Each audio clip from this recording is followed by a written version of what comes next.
Hello friends, नम्रताज वर्ल्डमध्ये तुमचे खूप खूप स्वागत आहे.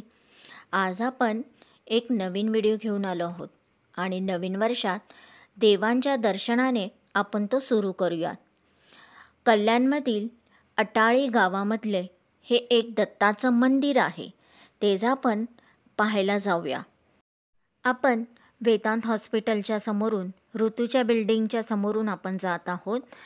सरळ पुढे जात असताना आपल्याला गांधारी पूल हा रोड आपल्याला दिसणार आहे. डाव्या हाताला आपल्याला न वळता समोरूनच आपल्याला दत्तांच्या मंदिराकडे जायचं आहे.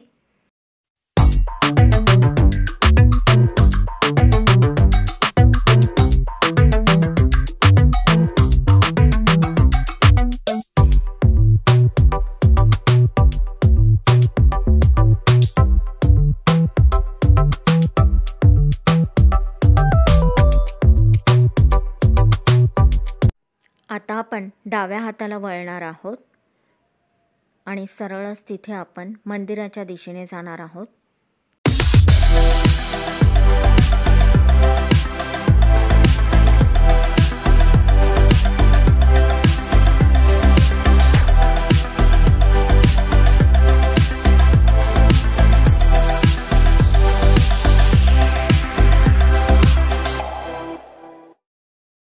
डाव्या हाताला उल्हास नदी आपल्याला दिसलेली आहे.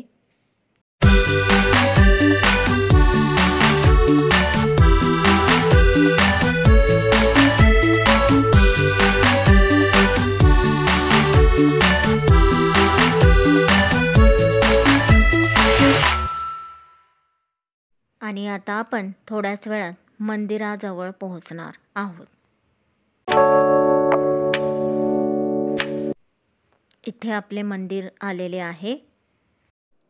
श्री दत्त देवस्थान मठ, अटाळी, कल्याण.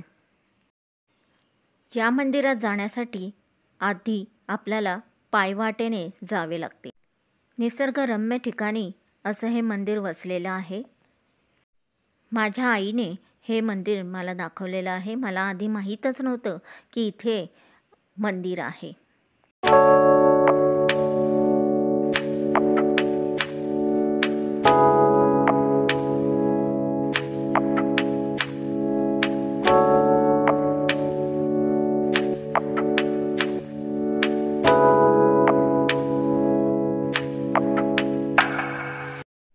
माझी आई इथे सांगत आहे, इथे खूप वडाची झाडं आहेत आणि तिथे खूप मुलं झोकासुद्धा खेळतात त्या वडाच्या पारंब्याला लटकून.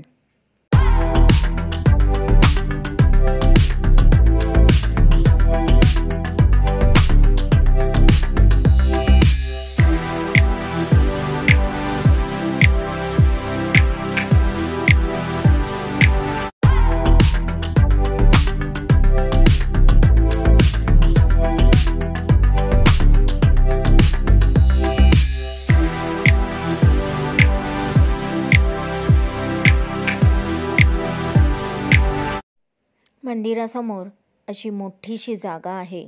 तिथे तुम्ही गाड्यासुद्धा आणू शकतात. फायनली आपले दत्ताचे मंदिर आलेले आहे. असे सांगितले जाते की याआधी हे मंदिर खूपच छोटे होते.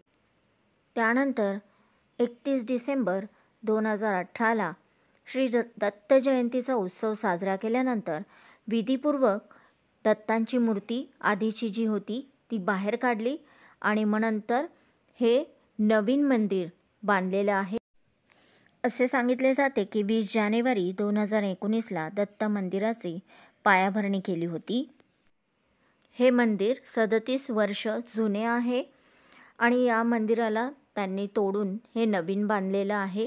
तुम्ही बघू शकता. आता खूपच सुंदर असं संगमरवरी दगडामध्ये हे बांधलेलं आहे.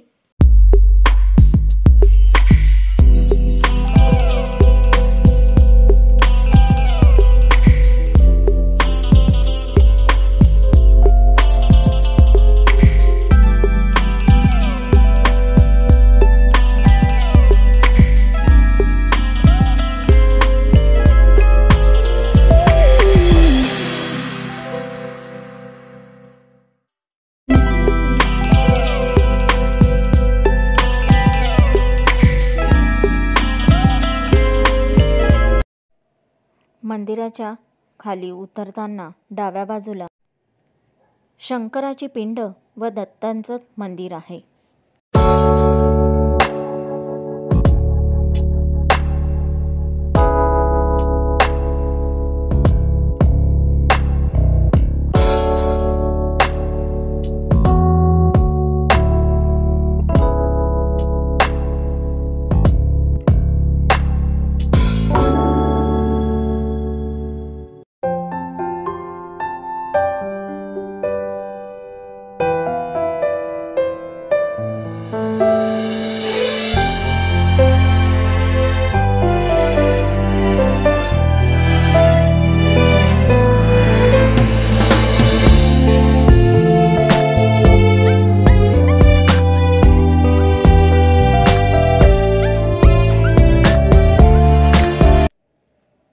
इथे तुम्ही पाहू शकतात 12 ज्योतिर्लिंगांची नावं दिलेली आहेत. थोडंसं पुढे गेल्यावरती आता तुम्हाला इथे एक नदी दिसत असेल. ती नदी आहे काळू भातसा नदी व काळू उल्हास नदी. इथे या दोघांचा संगम पाहायला मिळतो आणि इथेच हे आपले दत्त मंदिर वसलेले आहे.